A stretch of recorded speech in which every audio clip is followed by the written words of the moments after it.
那约定会不会真？他就是那个你一直在找的新人吧？是我吸。 Pada video kali ini, kita akan membahas drama Song of the Moon yang mengisahkan tentang seorang gadis bernama Liu Xiao yang terlibat dalam pertempuran antara dewa dan iblis. Dalam prosesnya, gadis itu jatuh cinta dengan Luli, salah satu makhluk misterius yang abadi.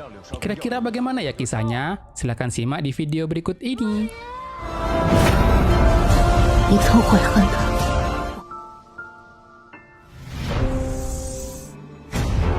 他的面容，他这个仙人啊，简直就是斤斤计较，而且特别喜欢。不知人间幽谷为何物的柳大小姐来说，太过于复杂了，像个影子一样，什么都没有留下。不是因为对错，而是因为利弊。第7层药灵神。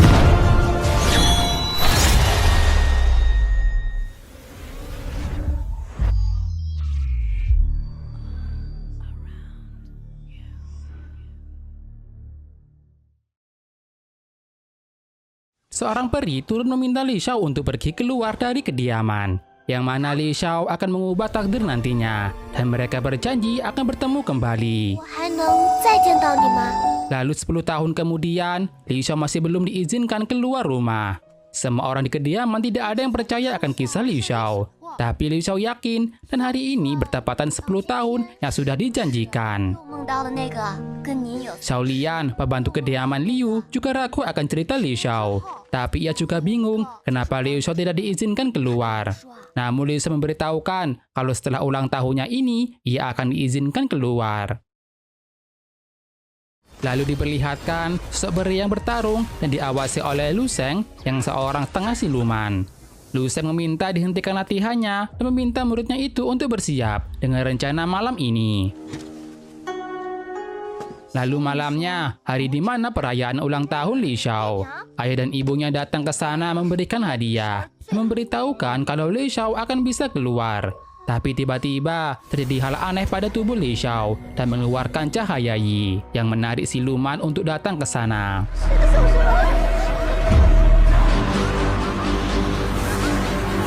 Lu Sheng sepertinya sudah tahu akan hal itu jika siluman akan datang di hari ini. Siluman itu lalu menunjukkan diri dan mulai menyerang. Tapi datang Aohen yang merupakan seorang ratu siluman dan mengusir mereka semua. Aohen berniat untuk bawa Li Xiao untuk putranya.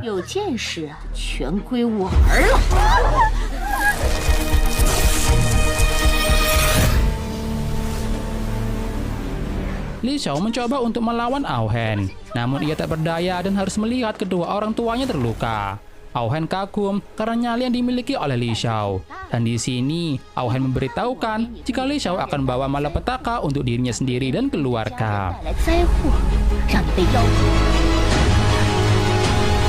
Li Xiao tetap tidak takut dengan ancaman Aohen karena ia ingin menyelesaikan mimpinya untuk keluar. Di saat itu, datanglah seseorang yang menghentikannya. Dia adalah Luli yang merupakan seorang pembasmi iblis.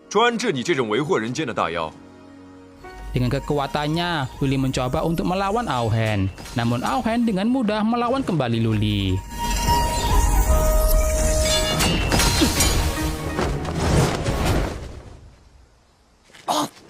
Saat Aohen hendak dibunuh, datanglah Lu Sheng ke sana. Melihat muridnya direndahkan, Lu Sheng pun mengucapkan mantra yang dapat membuka kekuatan sebenarnya dari Luli.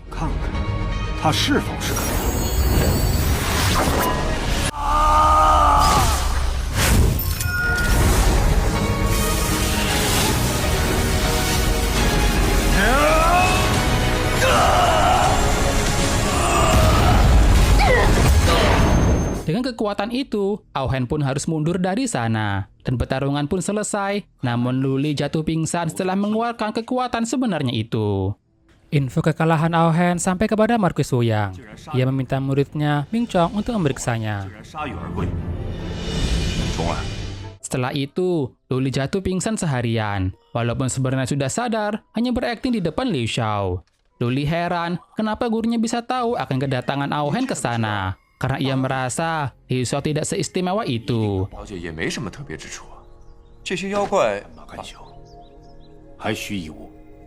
Sementara, Bing Chuan sudah menunggu Liu Xiao di luar. Bing Chuan malah menanyakan kenapa Liu Xiao sampai dikejar oleh Aohen. yang membuat Li Xiao marah karena malah menyalahkannya. Mendengar itu, Ming Chong jadi marah. Namun ayahnya menenangkannya dengan memberikan uang, dan Ming Chong pergi dari sana. Melihat sikap Ming Chong, Li Xiao menyindirnya dan berakhir dengan Li Xiao menantang dirinya sendiri jika ia pasti akan mampu untuk masuk ke biru Marquis Wuyang. Li Xiao merasa Luli lebih hebat dari Ming Chong. Ia juga merasa kalau Luli peri yang ia temui dulu. Karena itu, ia berniat untuk pergi ke tepi sungai tempat di mana Luli bekerja.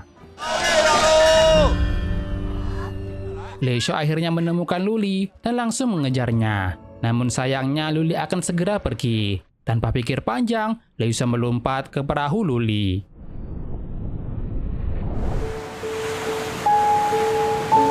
Li Xiao menjelaskan kalau datang untuk menemui Luli. Di sana juga ia menanyakan soal peri kepada Luli. Tapi Luli menganggap kalau itu hanya mimpi belaka. 真的没碰见过仙人。 Luli lalu menunjukkan alasan kenapa perahunya berlayar. Ia masuk ke dasar sungai dan mengambil sesuatu di sana.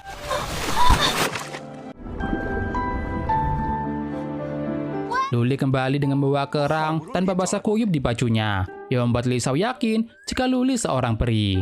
Luli lalu menunjukkan isi dari kerang itu yang berisikan mutiara yang sangat indah. Luli menggunakan semua mutiara itu dan menjadikan gelang untuk Li Xiao, di mana ketika gelang itu dicelupkan ke air, dapat menampilkan cahaya langit yang indah, yang membuat Li Xiao teringat akan masa lalunya ketika bersama peri yang ia temui.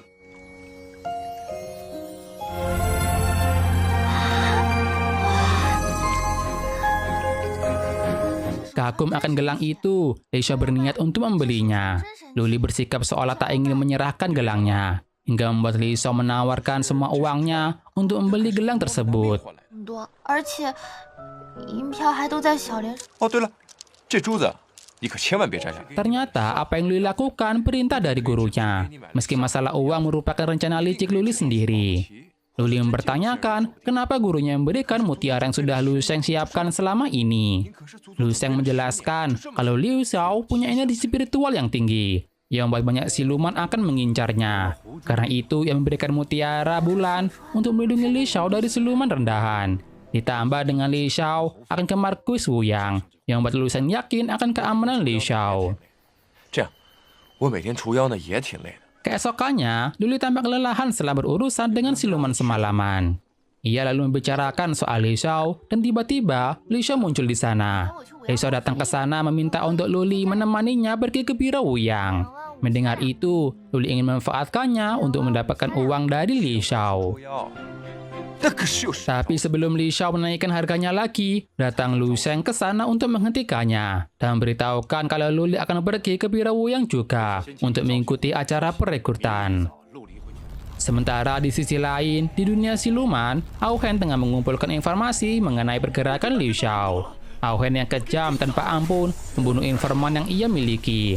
Ia berniat ingin menggunakan Liu Xiao untuk mengembalikan anaknya ke bentuk semula. Setelah terluka karena peri yang membuat anaknya ke bentuk bayi. 不过你杀了仙剧景家伙，想一女当二身受重伤，退回到幼儿。 Keesokannya, Luli menyiapkan sarapan untuk gurunya sebelum ia pergi ke Biro Wuyang. Luli di sana menanyakan kenapa memintanya pergi ke Wuyang. Lu Sheng pun menjelaskan kalau hal ini berkaitan dengan pedang bulan yang keberadaannya sebenarnya ada di Biro Wuyang. Dan Liu Xiao adalah kunci utama untuk menarik keluar pedang tersebut.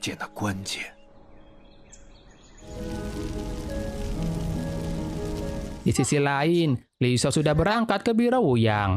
Ia merasa kalau Luli tak menepati janjinya untuk pergi bersamanya. Tapi tanpa sepengetahuan Liu Xiao, Luli melindunginya dari serangan iblis yang sudah dikirim oleh Ao Hen. 这太阳这么大，我总觉得 Li Xiao akhirnya sampai di Biro Wuyang. Di sana banyak peserta yang datang untuk mendaftar. Ia merasa sudah bisa masuk tanpa Luli. Tapi meski begitu, ia masih memikirkan Luli saat ini. Ujian kemudian dilanjutkan, di mana dalam batas waktu dupa, mereka harus menemukan siluman dan mengalahkannya. Asi langsung menggunakan bubuk khusus untuk menemukan siluman, yang membuat siluman kesakitan dan menunjukkan dirinya. Dan Asi dengan mudah bisa mengalahkan siluman tersebut. 够了，考题要求只是要击败他。 Namun ujian ternyata masih berlanjut. Asi menuduh Li Xiao sebagai siluman karena sebelumnya membela siluman untuk tidak dibunuh. Tapi tiba-tiba datang siluman yang berniat untuk menyerang Li Xiao. Untungnya datang Luli ke sana menyelamatkannya. Luli meminta agar Li Xiao untuk membunuh siluman itu. Awalnya ia tak mau, tapi Luli terus membujuknya. Dan beruntungnya, Li Xiao bisa membunuh iblis itu tanpa sengaja.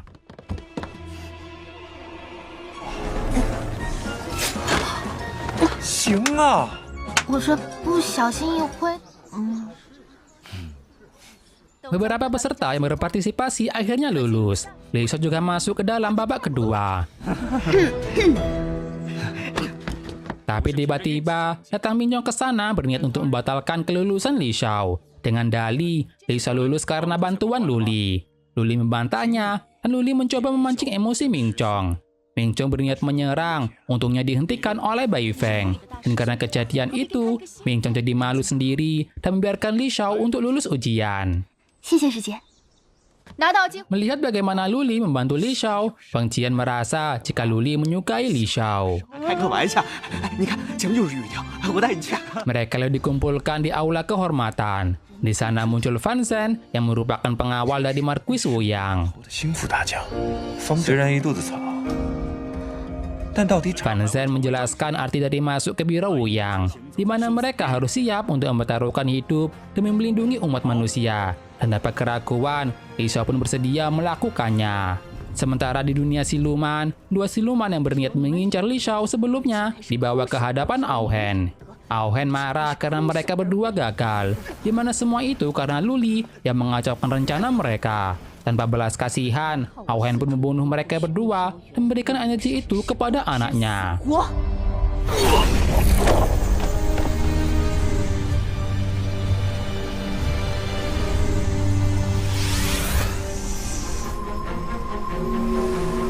将他身体里的力量传输给你，小银冠。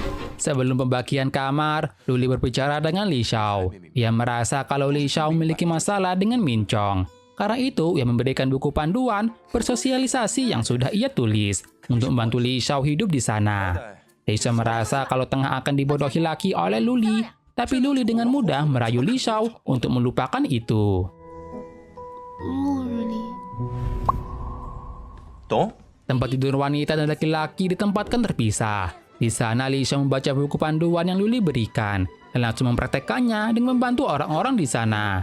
Dengan begitu, Li Xiao bisa mendapatkan beberapa teman. Tapi apesnya, Li Xiao malah nggak kebagian kamar. 那我住哪儿啊？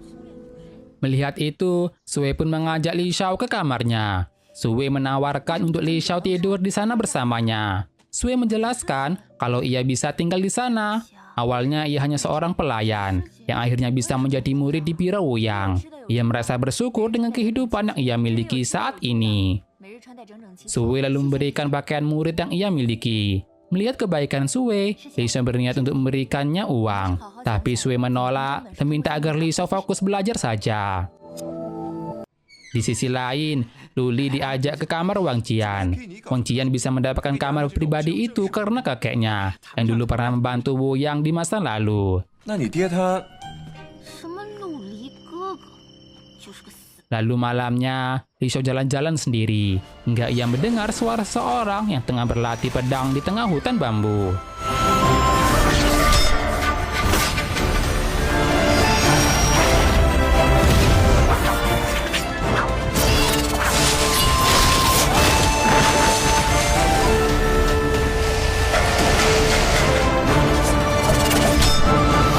Setelah melihat itu, Li Xiao langsung menghampirinya dan dengan polosnya memuji orang tersebut. Bahkan Li Xiao memberikan uang kepadanya sebagai tanda penghormatan. Luli yang melihat itu malah malu sendiri dan berniat pergi. Tapi orang itu menghentikannya. Li Xiao masih belum tahu identitas dari orang itu dan dengan bodohnya mengatakan hal yang tidak sopan. Hingga akhirnya Luli sujud dan menyebutkan kalau orang itu adalah Marquis Wu Yang. 刚刚新加入的柳梢，不是。 Luli menjelaskan kalau hanya Wu Yang menguasai pedang cahaya. Mengetahui itu, Lei Xiao dengan polosnya meminta untuk diajari. Dan Wu Yang pun menerima permintaan dan menunjukkan tekniknya. Ia minta untuk Lei Xiao mempelajari hal itu. Ia tahu siapa Lei Xiao dan Luli sebenarnya. Karenanya, ia memberikan waktu setengah bulan untuk Lei Xiao mempelajarinya. Atau mereka berdua akan dikeluarkan karena sikap yang tidak sopan sebelumnya. Luli marah karena Lei Xiao menyeretnya ke dalam masalah ini. Ia membuat Lei Xiao ngambek juga. Apalagi Lei Xiao merasa dibohongi Luli karena tak melindunginya ketika ke biru Wu Yang. Namun Luli tak bisa memberitahukan apa yang sudah ia lakukan untuk Lei Xiao.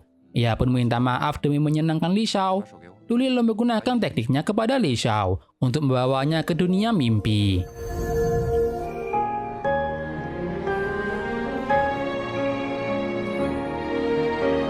Luli lalu memberikan pedang untuk Lei Xiao. Ia merasa kalau pedang itu akan cocok untuk Lei Xiao berlatih. Ia meminta agar Lei Xiao berlatih di dunia mimpi, karena pergerakan waktu di sana lebih lambat daripada di dunia nyata, sehingga membuat Lei Xiao memiliki waktu lebih banyak untuk berlatih. Dan mulai malam inilah, mereka mulai berlatih bersama sambil menjalani kehidupan di Akademi Biru Wu Yang.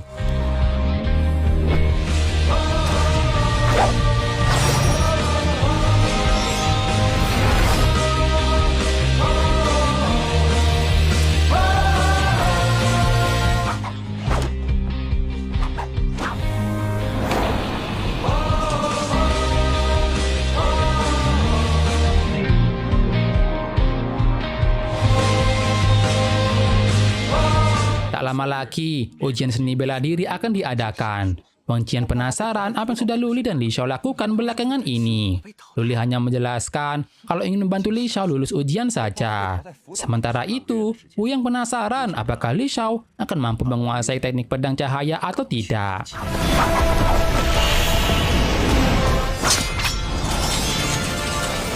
Lei Xiao lalu melanjutkan latihannya, namun tingkat penguasaan Lei Xiao masih sangat rendah.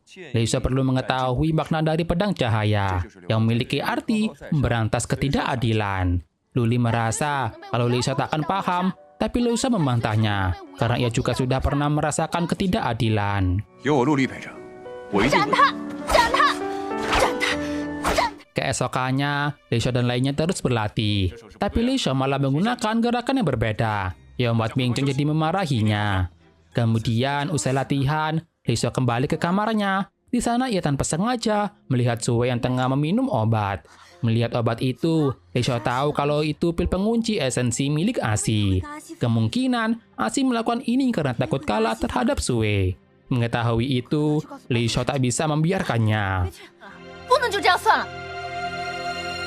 Lei Xiao pun mendatangi Asi dan mengungkapkan kejahatan yang sudah ia lakukan.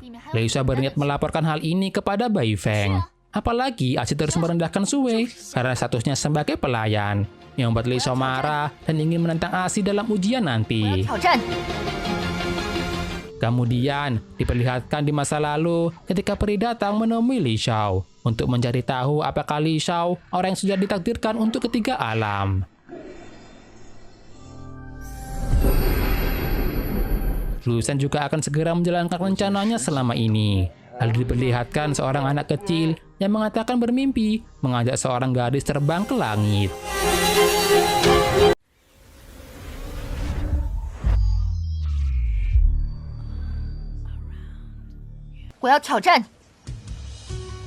Luli menanyakan, bukannya memberikan bukti ke Bai Feng, malah menantang Asi. Tapi Liu Xiao merasa apa yang ia lakukan tidaklah salah. Sementara Wu yang tengah berada di menara pedang bulan, ia berniat ingin menanyakan kepada peri mengenai rumput kaisar.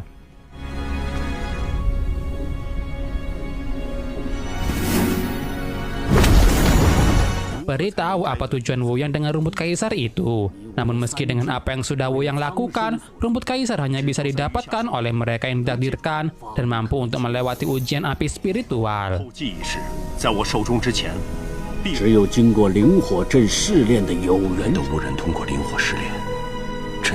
Lalu keesokannya, akhirnya hari di mana ujian kenaikan tingkat dimulai. Asi, Luli, dan Lei Xiao menunjukkan performa terbaik di antara para murid.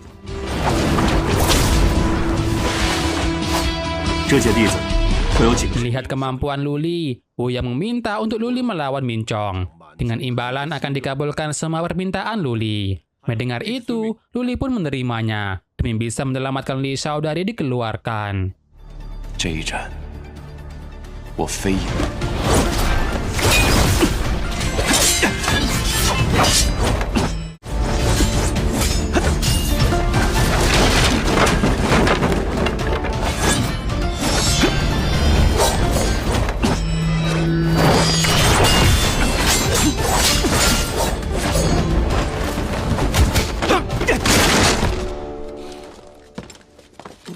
Di saat yang sama, Li Shao bertarung melawan Asi.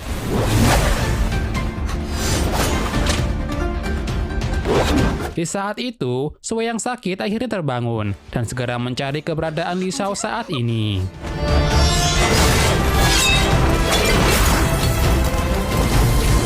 Li Shao tak mampu untuk melawan Asi. Melihat itu, Sui berniat membantu, namun pertandingan tak bisa diganggu.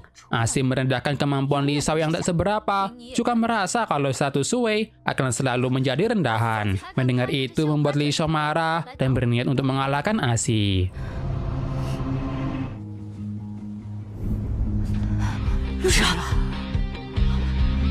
Li Shao berniat akan menggunakan jurus pedang cahaya. Dengan menanamkan niat pedang demi mengalahkan ketidakadilan, Li Shao mampu menggunakan jurus pedang cahaya dengan sempurna dan mengalahkan Asi. 战见不平事。流光阵。 Minchong tidak terima dengan kekalahan yang ia alami, tapi Wuyang meminta agar Minchong menerimanya. Luli lalu menagih janji yang sudah Wuyang berikan, tapi sebelum Luli menyampaikan permintaannya, datang Bai Feng membawa Li Shao dan mengumumkan kalau Li Shao berhasil keluar sebagai pemenang, yang membuat Luli tak bisa menggunakan permintaannya untuk menyelamatkan Li Shao dan berakhir meminta agar Wang Qiang dinaikkan tingkat. Begitu pula Li Shao, ia menggunakan kesempatan permintaannya untuk meminta agar Sui dinaikkan tingkat karena Li Shao merasa Sui pantas untuk itu. Dan setelah itu, Li Shao dan Luli harus menghadapi ujian api spiritual. Lalu malamnya, mereka berempat merayakan atas naiknya tingkat mereka. Sui dan Wang Qian berterima kasih atas bantuan mereka. Keesokannya, murid melakukan latihan seperti biasa. Kemudian datang Bai Feng dan menghentikan latihan. Ia mengajak Luli pergi ke menara pedang bulan, di mana ternyata Bai Feng adalah orang dari Lu Sheng yang dikirim untuk menyusup ke Biro Wuyang demi membantu Luli untuk mendapatkan jati dirinya. 拥有强大力量的宝剑。 Luli lalu mencoba untuk mengambil pedang itu, namun ada penghalang di sana, yang sepertinya Luli tak akan mudah untuk mendapatkan pedang itu. Lalu malamnya, Aohen terus mencoba menyerang Biro Wuyang. Di saat itu, Luli dan Li Shao akan segera berangkat ujian api spiritual. Tiba-tiba terdengar suara teriakan dari Li Shao yang menemukan Asi mati akibat serangan dari Aohen. Li Shao merasa takut akan kehadiran Aohen karena traumanya. Namun Luli menenangkannya dan meminta percaya kepadanya. 走吧。 Kemudian, ujian spiritual diawasi oleh Wuyang. Api spiritual yang asli akan sulit untuk ditemukan. Namun apapun itu, mereka harus terus mencoba. 计量仪式。走吧。 Api spiritual memang sulit didapatkan karena merupakan manifestasi dari api Dewa Yaoling. Apalagi api spiritual terus memperkuat diri dengan melahap ingatan para peserta. Kini Luli dan Li Shao hanya bisa mengandalkan diri sendiri.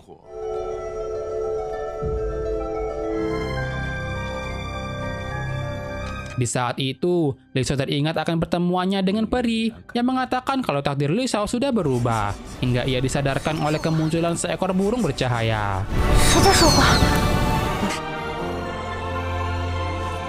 Li Shao merasa bingung kenapa ia melihat masa lalu, tapi hal itu tak berpengaruh kepada Luli, karena ia tak memiliki ingatan masa kecilnya. Kemudian, Li Shao mengatakan kalau bulu yang ditinggalkan burung itu seperti cahaya matahari, yang membuat Luli menyadari kalau burung itu adalah api spiritual, dan mereka pun mencoba untuk menangkapnya.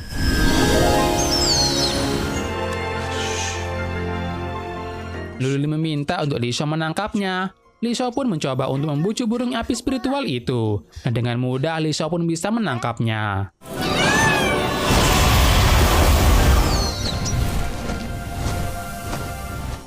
这么轻易就抓到了。我今天 Tiba-tiba burung api spiritual berubah menjadi batu yang panas. Melihat itu, Luli langsung mengambil batu itu.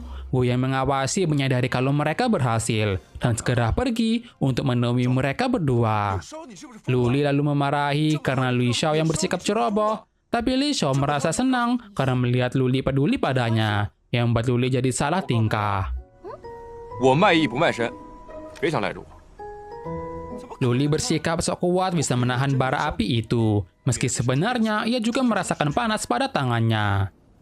这陆离得了灵火， Sementara itu, Ming Chong tengah cemas jika mungkin Luli yang nantinya akan menjadi pewaris Biro Wuyang. Tapi Bai Feng di sana mencoba untuk menenangkannya. Dalam perjalanan keluar, Li Xiao merasa aneh dengan sikap Luli karena merasa Luli tengah kesakitan. Dan benar saja, tangan Luli terluka akibat menahan batu api spiritual.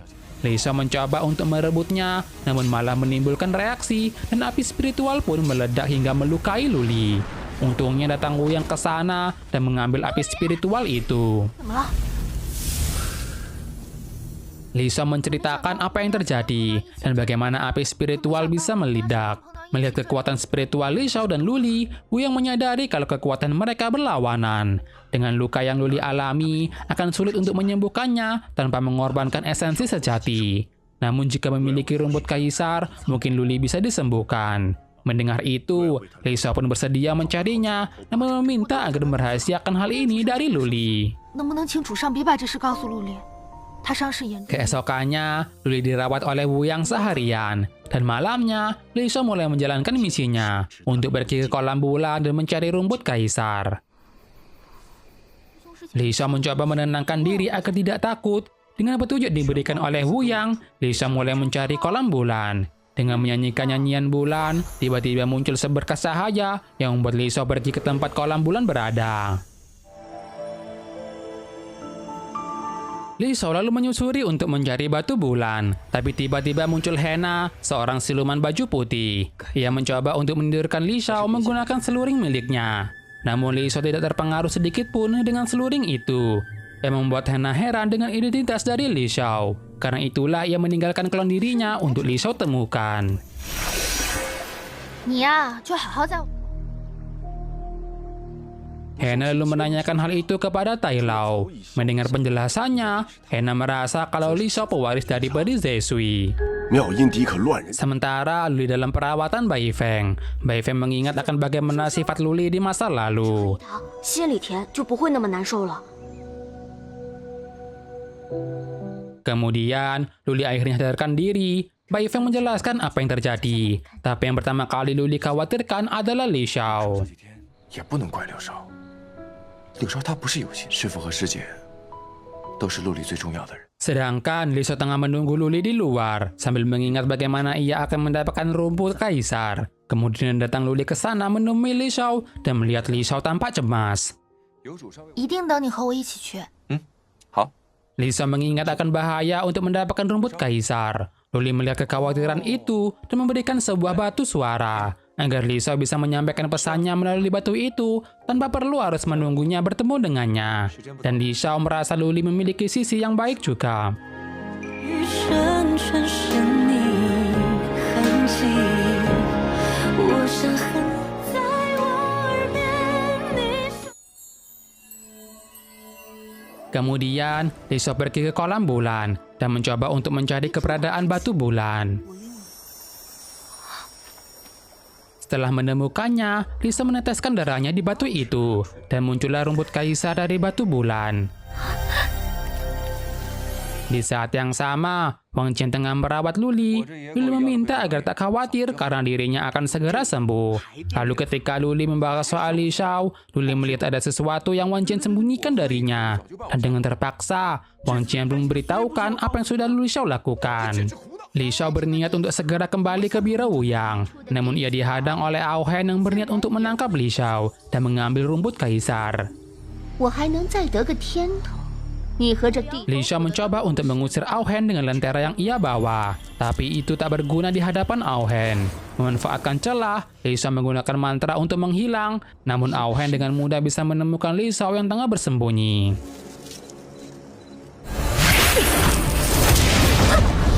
Ketika Li Shao hampir tenggelam, datang Hena menyelamatkannya. Hena dan Ao Han sendiri memiliki perselisihan di antara mereka. Ao Han menolak untuk mundur sehingga terjadi pertarungan di sana. Namun Ao Han tidak mampu menghadapi kekuatan Hena beserta seluringnya. 哎呦去！ Li Shao akhirnya bertemu dengan Hena, Tuan Siluman Putih. Namun Hena menyangkal jika dirinya Tuan Siluman Putih. Hena meminta belas budi karena sudah menyelamatkan Li Shao. Ia menghentikan waktu Li Shao dan mengambil rumput kaisar itu darinya. Dan ketika sadar, Li Shao sudah kehilangan rumput kaisarnya. Sementara Hena kembali ke istana siluman air untuk menyembuhkan adiknya. Luli yang bergegas akhirnya sampai di Danau Bulan. Namun di sana ia melihat Li Shao yang tampak sedih dan menangis karena kehilangan rumput kaisar. Ia menyalahkan dirinya sendiri karena tak bisa membantu Luli. Luli meminta agar tak perlu lagi mencemaskannya dan ia berjanji akan selalu bersama dengan Li Shao. 真是个傻丫头。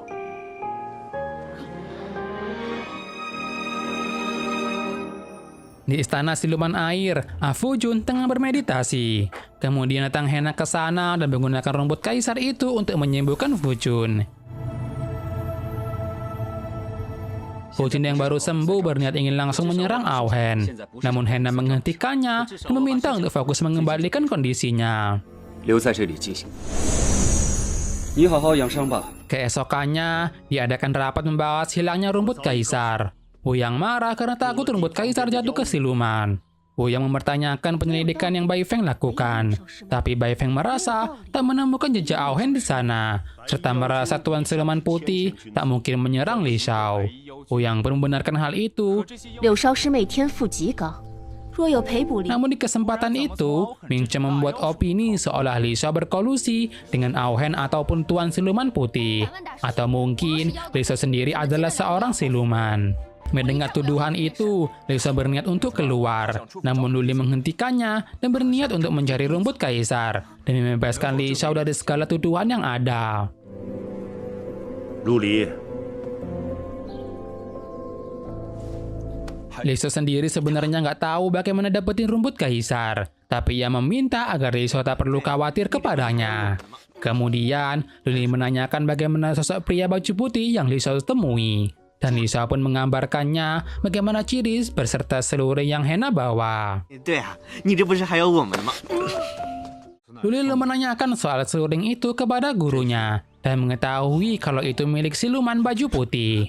Sementara, Fu Jun yang masih sakit berniat untuk melawan Ao Han dengan membebaskan dewa siluman yang tersegel. Tapi Hena melarangnya karena tak tahu bahaya yang akan terjadi dan meminta mempercayakan masalah ini kepadanya. 如我族人，千刀万剐。 Hena berniat pergi untuk menemui Li Shao yang kemungkinan titisan peri Zesui yang akan bisa menyelamatkan klan air. Hena lalu memikirkan apa yang sudah ia lakukan kepada Li Shao, namun ia masih memerlukan status dari Li Shao untuk memastikan titisan dari peri Zesui. Sementara di luar, siluman klan air keluar masuk di atas danau bulan. Di saat itu, Luli mengawasinya dan mengikuti jalan masuk mereka. Namun ketika Luli sampai, ia malah dihadapkan dengan Hena. Hena menyadari itu pun langsung menyerang yang membuat Luli harus pergi.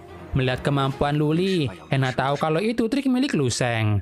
Sementara Ming Chong diam-diam ke sebuah hutan dan mengeluarkan siluman yang ia kendalikan untuk menyerang Luli. 兄送你的这份厚礼吧。 Lalu malamnya, Li Shao berniat mengungkapkan perasaannya melalui batu suara tentang bagaimana ia merasa senang Luli peduli kepadanya dan berharap Luli selalu menemaninya. Namun di saat itu Luli tengah mendengar semua itu. 你愿意吗？谁？ Luli tanpa sengaja pun ketahuan. Agar tak membuat Li Shao malu, Luli pun berpura-pura tak mendengar dan mengalihkannya dengan membahas rencana mendapatkan akar kaisar. 那我走了。 Lalu keesokannya, Luli dan lainnya pun ditugaskan untuk menangkap siluman. Wang Jian diminta oleh Luli untuk berjalan di depan sebagai hukuman. Dan di saat itu, siluman laba-laba mulai menjalankan rencananya. Luli pun menyadari itu dan meminta teman-temannya untuk waspada. Wang Jian diculik oleh siluman itu dan pertarungan di antara mereka pun terjadi.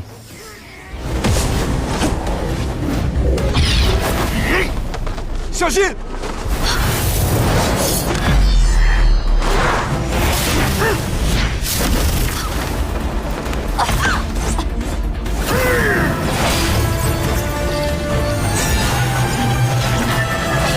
Li Xiao dan Lu Li berhasil menyudutkan siluman. Tapi silumannya mengamuk yang membuat Lu Li dan Li Xiao terpukul mundur. Di saat itu, silumannya kabur membawa Wang Jiang. Hena yang mengikuti Li Xiao melihat semua itu. 小雪， 王姐呢？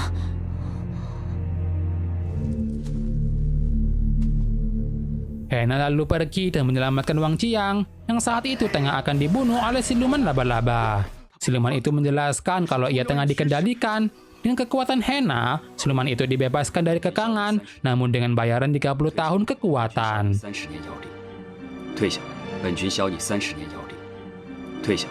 Ketika Lu Li dan lainnya sampai di sana, mereka melihat sosok Hena di samping Wang Jian. Kira-kira apa yang terjadi? Akankah mereka bisa menemukan rumput kaisar? Tunggu di part selanjutnya ya. Klik like jika kalian suka dengan video ini. Dislike jika tidak suka. Sampai bertemu kembali di part selanjutnya. Bye-bye.